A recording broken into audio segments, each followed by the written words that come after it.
Siema, tu Wahacz. Lexus LBX może sprawia niepozorne wrażenie, ponieważ jest najmniejszym przedstawicielem gamy tego producenta, crossoverem mającym 419 cm długości, ale jest to zarazem najlepiej sprzedający się aktualnie model Lexusa. Zapraszam na test, gdzie przedstawię, co ten samochód sobą reprezentuje. Konkretnie dostałem go w Vibrant Edition, oznaczającym najbogatszą odmianę tego modelu możliwą do zakupu, co z kolei przekłada się na jego cenę wyjściową wynoszącą 199 900 zł z napędem na przód, który ja dostałem, albo 209 900 zł z napędem na 4 koła. Prezentowany egzemplarz nie został w ten drugi wzbogacony, ale za to dołożono mu opcjonalny pakiet wyposażenia, który sprawił, że na pokładzie są wszystkie dodatki, które zostały do tego modelu przewidziane i jego łączna cena to 227 400 zł. Jest to ciekawa, przyznam, kwota, jeśli porównamy ją z resztą oferty Lexusa, bo LBX jest miejskim crossoverem o wymiarach 419 cm długości i 182 cm szerokości, tymczasem za około 230 000 zł można kupić już nawet bazowe odmiany NX-a, czyli samochodu mającego 466 cm długości i 186 cm szerokości. Jeśli ktoś jednak zdecyduje się na LBX-a, to bez względu na wersję nie będzie on bardzo różnił się od prezentowanego egzemplarza. Vibrant Edition zamienia bowiem normalne srebrne wstawki na zderzakach czy drzwiach na czarne, mamy także felgi w tym samym kolorze i wzorek na tylnym słupku. Sama bryła nadwozia pozostaje bez zmian i według mnie prezentuje się ona przyjemnie, to znaczy trochę zadziornie, jak można oczekiwać po mniejszym samochodzie, ale nie do przesady. Kupując nowego LBX-a można być z grubsza spokojnym o jego przeszłość, ale na rynku samochodów używanych może być już z tym różnie i aby uniknąć problemu przydać się może raport przygotowany przez Car Vertical. Jako przykład, jak on działa, podam innego Lexusa, model IS, gdzie można mówić o kumulacji kłopotów. Jeśli są dostępne, to raport zawiera dokumentację zdjęciową samochodu i już ona zdradza, że ten IS miał całkiem poważny wypadek. Można także zobaczyć w formie opisowej, co kiedy się działo, można zobaczyć daty czy miejsca, które były uszkodzone. Wracając do problemów, na żółto świeci się także przebieg i w tej kategorii widać, że w pewnym momencie ktoś postanowił przekręcić licznik. Kolejne ostrzeżenie dotyczy akcji serwisowych. Ten Lexus został na nią wezwany, ale nie wiadomo, czy naprawy zostały przeprowadzone. W Car Vertical można też wyciągnąć informacje o samochodzie związane z tym, czy został skradziony albo doświadczył jakiejś klęski żywiołowej. Na szczęście na tych polach nic się nie działo. Niemniej jednak warto pomyśleć o takim sprawdzeniu historii pojazdu, bo nigdy nie wiadomo, na co się trafi, a tak przy zakupie można mieć spokojniejszą głowę. Jakby co, to z kodem WTV widzowie kanału mogą mieć taki raport z 30% rabatem. Dla zainteresowanych link do oferty umieści ją w opisie filmu, a teraz wracamy do LBX-a. We wnętrzu samochód ma dosyć prosty projekt, który jest według mnie zarazem całkiem elegancki. Więcej jest nawet, bym powiedział, tutaj tej takiej tradycyjnej elegancji niż w większych modelach Lexusa. Efekt wypada naprawdę ok. Wybierając bogatsze wersje wyposażeniowe, można spodziewać się w kabinie także miksu skóry syntetycznej oraz półanilinowej, co dodaje jej porcję bardziej luksusowego klimatu. Tam, gdzie skóry nie ma, w wyższych partiach, czy to deski rozdzielczej, czy drzwi, mamy miękkie tworzywa dobrze wyglądające. Te twardsze ulokowane zostały jedynie w niższych partiach, ale zdecydowanie te miękkie bardziej zwracają uwagę. Na tunelu środkowym nie ma fortepianowej czerni, jest przyjemne srebrne tworzywo, jakość wykonania drobniejszych elementów jest ok. Tak samo nie ma problemów ze spasowaniem czy trzeszczeniem jakichś elementów. Tak jak w większych Lexusach, LBX ma także specyficzne klamki, ponieważ zamiast je ciągnąć przy otwieraniu drzwi, wystarczy nacisnąć przycisk i już zamek się odblokowuje. Można też je pociągnąć, ale ma to zastosowanie w sytuacjach awaryjnych, aby, gdyby ten pierwotny mechanizm zawiódł, otworzyć wciąż drzwi. Z zewnątrz także nic nie trzeba ciągnąć, tylko wystarczy lekko dotknąć tego obszaru i drzwi się otwierają. Pod kątem ergonomicznym jest to moim zdaniem tak samo wygodne jak takie zwykłe klamki, ale przyjemnie się z nich korzysta i osobiście jestem, jeśli już trzeba jakieś zmiany wprowadzać, większym zwolennikiem takiego rozwiązania niż modnych obecnie chowających się klamek. LBX swoją drogą, jeśli jesteśmy już w temacie centralnego zamka, ma wyjątkowo cicho pracujące zamki, gdy się otwiera czy zamyka samochód, to są one praktycznie w ogóle niesłyszalne, co tworzy dosyć dziwny efekt. Zatem w testowanym modelu bardziej poskładających się i rozkładających lusterkach można zorientować się, czy samochód jest otwarty, czy nie. Skóra na fotelach jest naprawdę dobrej jakości, mamy też ich podgrzewanie, a ten kierowcy wyposażony jest także w elektryczną regulację wraz z pamięcią ustawień. Z kolei fotel pasażera nie ma tych ostatnich dodatków, jest ręcznie regulowany i nie ma nawet dostrajania podparcia lędźwiowego. Skala tej dysproporcji mnie negatywnie zaskoczyła, biorąc pod uwagę cenę auta. Na szczęście fotele są ogólnie wygodne, takie neutralne pod kątem wyprofilowania. Jak wspominałem na wstępie, LBX ma dwa warianty napędzanych osi, ale już napędowy układ wprawiający koła w ruch jest jeden, to znaczy mamy tutaj do czynienia z trzycylindrową benzyną 1.5 generującą samodzielnie 91 koni mechanicznych, która współpracuje z układem hybrydowym HEV i jego łączna moc to 136 koni. Mamy tutaj także bezstopniową przekładnię ECVT. Jej obecność czuje się podczas jazdy. To znaczy można co prawda odpalić tryb sekwencyjny, ale domyślnie nie mamy tutaj symulacji fizycznych biegów, zatem przyspieszając, zwłaszcza mocno, usłyszeć można silnik trzymany na monotonnych obrotach albo szybkie ich falowanie. Poza ekstremalnymi sytuacjami, które nie zdarzają się zbyt często ze względu na niesportowy charakter samochodu, nie zwraca to na siebie za bardzo uwagi. Jednostka napędowa też jest nieźle izolowana w kabinie, co wpływa na taki stan, ale fakt zostaje, że nie brzmi to ciekawie czy zachęcająco do ostrzejszej jazdy. Trzycylindrowość silnika odczuć można także, gdy na przykład odpali się on na postoju, aby podładować akumulatory, albo już podczas jazdy. Jak na taką konstrukcję ma on całkiem dobrą kulturę pracy i w aucie tego typu trzycylindrowiec nie jest niczym niezwykłym, ale z kolei w aucie za ponad 200 000 złotych można mieć już większe wymagania, a czterocylindrowe benzyny z większych Lexusów brzmią po prostu lepiej. Etapy podładowywania podczas jazdy nie są specjalnie wyróżniające się. Poza miastem benzyna i tak musi pracować praktycznie cały czas i jedynie wytracając lub utrzymując prędkość może się krótkoterminowo wygaszać, więc dzieje się to przy okazji. W mieście z kolei nie pojawiają się momenty z wyraźnie większymi obrotami, co uważam za plus. Silnik spalinowy może także wygaszać się bardzo często, niemal co chwilę nawet w reakcji na wciskanie i puszczanie gazu i te operacje są z grubsza niezauważalne. Nie ma też tutaj jakiegoś mocnego priorytetu, aby na przykład przyspieszać do 50 km/h tylko w trybie elektrycznym. W LBX-ie sposób zachowania hybrydy przy prędkościach miejskich jest bardziej zrównoważony. Na prądzie w umiarkowanym tempie można zazwyczaj zwiększać prędkość do jakichś 30 km/h. Trochę to też zależy od stopnia podładowania akumulatorów. Też oczywiście spalinowiec jest zazwyczaj wyłączony podczas utrzymywania prędkości czy jej wytracania, np. w korkach. Ogólnie system hybrydowy działa neutralnie, to znaczy nie zwraca na siebie uwagi i taka charakterystyka jest według mnie ok. Pod kątem dynamiki tak samochód przyspiesza od 0 do setki.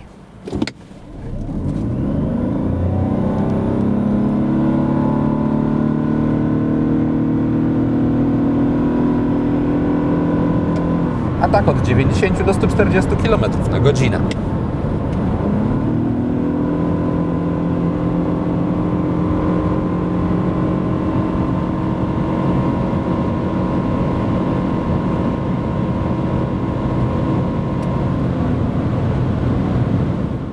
Zakładając, że LBX jest autem o głównie miejsko-podmiejskim przeznaczeniu, to jego osiągi są w takich warunkach naprawdę dobre. Po wciśnięciu gazu poczuć można szybką elektryczną reakcję, za którą następuje mocniejsze przyspieszanie po wkręceniu się benzyny na obroty. Dzięki temu auto sprawia wrażenie żwawego i bezproblemowo można jeździć. Na drogach szybkiego ruchu ingerencja silnika elektrycznego jest już praktycznie nieodczuwalna, ale wciąż zrywność jest w porządku, aby w normalnym tempie dotrzeć do celu. Powyżej 115-120 km/h samochód odczuwalnie zaczyna słabnąć, więc LBX bardziej nadaje się na ekspresówki niż na autostrady. Osiągi w testowanym Lexusie są moim zdaniem wystarczające do auta tego typu, tym bardziej, że zastosowana skrzynia zapewnia także wzorową płynność, bez względu na sposób operowania gazem nie pojawiają się jakieś szarpnięcia, więc jeździ się po prostu przyjemnie w neutralnym stylu. Trzeba jedynie mieć w głowie, że LBX nie ma potencjału do szaleństw na drodze. Za to pozwala na oszczędne podróżowanie w swoim domyślnym środowisku, bo jeżdżąc po Warszawie bez większego starania się osiągałem wyniki w okolicach 4 litrów na 100 km. Na zwykłych drogach poza miastem komputer pokładowy pokazywał około 4,5 litra, a na ekspresówkach 6,5 litra. Dopiero na autostradach wyniki wyraźnie rosną i oscylują wokół 8,5 litra, co dodatkowo pokazuje, że auto nie jest na nie stworzone. Zwłaszcza, że zbiornik paliwa mieści tutaj skromne 36 litrów. Zestaw wskaźników w testowanym modelu jest w pełni elektroniczny i opiera się on o 3 konfigurowalne kompozycje. Można sobie modyfikować to, co będzie na środku, a także z lewej czy z prawej strony, informacje z lewej i z prawej mogą się dublować, więc nie jesteśmy zmuszani, że na przykład monitor energii musi być z prawej, tylko może być też z lewej. Mamy także możliwość ustawienia przeciążenia podczas przyspieszania, mniej standardowej informacji, ale z grubsza mamy te najbardziej istotne z punktu widzenia jazdy, działania układu hybrydowego. Przełączanie się pomiędzy tym jest wygodne i jest to moim zdaniem dobre rozwiązanie. Można także z perspektywy ekranu środkowego dostrajać już bardziej pod kątem estetycznym widok zestawu wskaźników. Może być albo taki, który pokazałem wcześniej, albo bardziej klasyczny z tarczami po bokach, albo te tarcze mogą zupełnie zniknąć. Sterowanie zegarami odbywa się przy pomocy przycisków na kierownicy, ale są one nietypowe, to znaczy jest to rozwiązanie charakterystyczne tylko dla Lexusów, ponieważ mamy krzyżaki, które mogą zmieniać swoją funkcjonalność po naciśnięciu tego przycisku i te krzyżaki mają funkcję dotykową, że jak się lekko przyłoży palec, to one reagują, ale żeby coś się zadziało, to trzeba go tak fizycznie normalnie wcisnąć. Mamy też przyciski, ale jest ich mniejszość. W formie fizycznej z obu stron działa to tak samo. To, co można aktualnie zmienić przyciskami, widać na ekranie przeziernym i wynika to z faktu, że panele dotykowe są zawsze opcjonalne i występują w pakiecie właśnie z head-upem. Pakiet jest drogi, kosztuje 17 albo 23 tysiące złotych, zatem jeśli ktoś te panele uznaje za przekombinowane, to jest duża szansa, że kupując bardziej umiarkowany egzemplarz ich nie będzie na pokładzie. Przełączniki z obu stron są konfigurowalne. Z lewej strony Lexus przygotował predefiniowane ustawienia dźwięku albo te związane z klimatyzacją, ale można sobie także samemu ustawiać, co będzie pod poszczególnym kierunkiem strzałki. Z prawej strony można zrobić to samo. Jest to rozwiązanie, które oczywiście wymaga pewnego przyzwyczajenia. Jeszcze wspomnę, że ten przygotowany z prawej strony to jest obsługa wyświetlaczy. Wymaga to oczywiście przyzwyczajenia, ale całość jest dobrze zaprojektowana, więc pod kątem ergonomii jest to moim zdaniem podobny poziom co zwykłe przyciski. Ani nie gorszy, ani nie lepszy, kwestia właśnie przyzwyczajenia. Ekran systemu inforozrywki ma kwadratowe proporcje, przekątność 9,8 cala i jest zbyt błyszczący. Zdecydowanie powinien być on bardziej matowy. Dolna jego część jest zajmowana przez panel klimatyzacji, który ma też swoje fizyczne przełączniki, chociażby do sterowania temperaturą czy odmrażania szyb, ale już na przykład sterowanie siłą nawiewu musi się odbywać poprzez dotykanie ekranu, ale jako że te kontrolki są zawsze w tym samym miejscu, no to nie jest to problem, a też mamy możliwość odpalenia z tego dolnego menu różnych skrótów, chociażby można dzięki temu w łatwy sposób wyłączyć asystenta prędkości ISA. W górnej części wyświetlacza pojawić się może chociażby wskazanie z Android Auto czy Apple CarPlay z łącznością bezprzewodową. Brakuje za to jakiegoś fizycznego albo chociaż wirtualnego przełącznika do powrotu do oprogramowania Lexusowego. W drugą stronę już nie ma takich problemów. W testowanym egzemplarzu brakuje także subskrypcji na mapę, ponieważ jest ona chmurowa, więc nie mogę jej Wam pokazać, ale z doświadczeń z innych Lexusów mogę powiedzieć, że jest ona pełnoekranowa. Zatem podział na przykład na część mapy, a część wskazań z systemu audio jest niemożliwy. Trzeba przełączać się pomiędzy tymi modułami. Na szczęście belka z lewej strony to ułatwia. Mamy także tutaj rozbudowane ustawienia związane z działaniem samochodu. Tutaj wiele rzeczy można sobie ustawić. Mamy moim zdaniem całkiem rozsądnie to wszystko zaprojektowane, ponieważ w większości miejsc mamy nadrzędne kategorie pozostające po lewej stronie, pojawiają się jakieś dodatkowe po prawej. Dużo jest tutaj rzeczy, więc trzeba się przeklikać i chwilę na to poświęcić, ale gdy już się to wszystko ustawi, no to jest ok. A ogólnie ten system działa w porządku, wymaga tylko kilku usprawnień. Pod wyświetlaczem mamy fizyczne przyciski do asystentów parkowania oraz dwa porty USB-C, które są moim zdaniem w zbyt eksponowanych miejscach. Jeszcze niżej jest indukcyjna mata do ładowania telefonu, która jest z kolei absurdalnie wręcz niewielka, jak na współczesne standardy smartfonów. Ja mam telefon 6,2 cala i on już całkiem wyraźnie wystaje, a gdybym miał na przykład jakieś 6,8 cala, co nie jest wcale czymś wyjątkowym obecnie, no to wystawanie już mogłoby kolidować z uchwytem na kubki, więc ktoś tutaj nie pomyślał. Za dźwignią zmiany biegów mamy kilka przełączników związanych z obsługą układu jezdnego, do tego nie mam zastrzeżeń. Na półce pod tunelem środkowym mamy jeszcze jedno USB-C oraz złącze 12V. Kolejne dwa porty USB-C są z tyłu, jakiś jeden awaryjny w standardzie A by moim zdaniem tutaj nie zaszkodził. Cennik samochodu podzielony jest w lexusowym stylu na kilka półek wyposażeniowych nazwanych atmosferami, do których można dokupywać pakiety z opcjami. Jest ich całkiem sporo, bo aż 6, a z uwzględnieniem tego, że Lexus podaje je też od razu z dołączonymi wspominanymi pakietami, to w cenniku robi się długa lista. Na LBX-a aktualnie przewidziano rabaty w przedziale 20-30 tysięcy złotych, wliczając w to testowane Vibrant Edition, jedynie nie obejmują one wariantów z napędem na 4 koła. Wybierając bazowe odmiany LBX-a dostaje się wyposażenie, w którym trudno jest poczuć klimat premium. Na przykład podstawa nazwana po prostu LBX ma tylko jedno USB na pokładzie, nie ma indukcyjnej ładowarki, czujnika deszczu, nie ma nawet regulacji fotela pasażera na wysokość. Mamy tam z kolei dwustrefową klimatyzację, kamerę cofania czy adaptacyjny tempomat i takie ogólne wyposażenie, aby normalnie jeździć jest, ale jednak dopłacanie do Lexusa zamiast jakiejś niżej pozycjonowanej marki, aby mieć tak podstawowy poziom, nie ma moim zdaniem sensu. Później dosyć płynnie można zwiększać cenę samochodu z jednym wyraźnym tylko przeskokiem pomiędzy zwykłym LBX z pakietami, a pozostałymi wersjami i od Elegance za 185 tysięcy złotych bez promocji albo 157 600 zł z promocją robi się całkiem nieźle, jeśli chodzi o wyposażenie. Te najpoważniejsze braki znikają. Wciąż jednak nawet w topowych konfiguracjach pewne zwracające negatywnie uwagę luki zostają, bo nie ma tam adaptacyjnych świateł LED czy kamer 360 stopni i na przykład ta druga opcja została zamknięta w rozbudowanym pakiecie z asystentami bezpieczeństwa, ale też z audio Mark Levinson i w Vibrant Edition kosztuje ten pakiet aż 23 tysiące złotych i takie zamykanie przydatnych opcji w pakietach z drogimi bajerami mi się nie podoba. Niektórych rzeczy też w ogóle na pokładzie nie można mieć, jak wspominanej elektryki fotela pasażera, czy niewspominanego panoramicznego dachu. Jeśli ktoś zdecyduje się na kamery 360 stopni, to dostanie dobrą ich jakość z kilkoma podstawowymi widokami, ale sprawdzającymi się. Układ kamer nie jest tutaj niezbędny, ponieważ mamy do czynienia z jednak dosyć małym nadwoziem. W testowanym Lexusie jest ono trochę designerskie, ale nie odbija się to bardzo negatywnie na widoczności. Największym problemem są masywne tylne słupki. Wciąż jednak manewrowanie samochodem w mieście jest proste, kierownica nie stawia dużego oporu. W trasie układ kierowniczy trochę się utwardza, ale ma on ogólnie płynne i neutralne zachowania. Czuje się tutaj dopracowanie i takie dobranie parametrów, aby jazda była bezpieczna i pewna, wyraźnie w stylu większych Lexusów i w tym obszarze widać, że nikt u producenta nie starał się ciąć kosztów i takie podejście mi się podoba. Zawieszenie samochodu jest dosyć miękkie, wychyla się ono na nierównościach w stopniu nie przeszkadzającym jednak w normalnej jeździe, a za to całkiem skutecznie radzi sobie z nierównościami. Tutaj oczywiście już nie ma co mówić o wrażeniach jak z flagowego RX-a, ale ogólnie właściwości jezdne testowanego modelu są jego zaletą.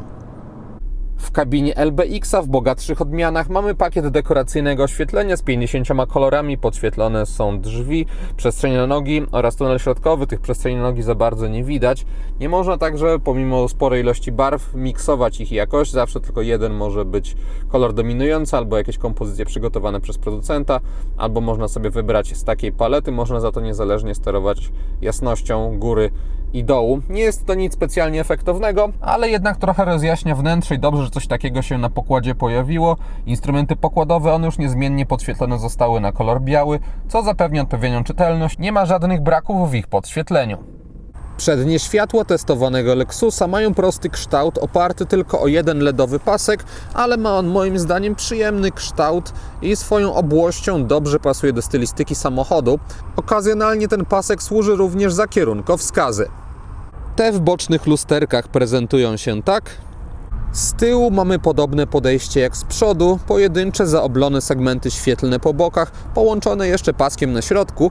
Trudno jest się tym projektem jakoś specjalnie zachwycać jak na współczesne standardy. Jak dla mnie światła wyglądają tu ładnie i tyle.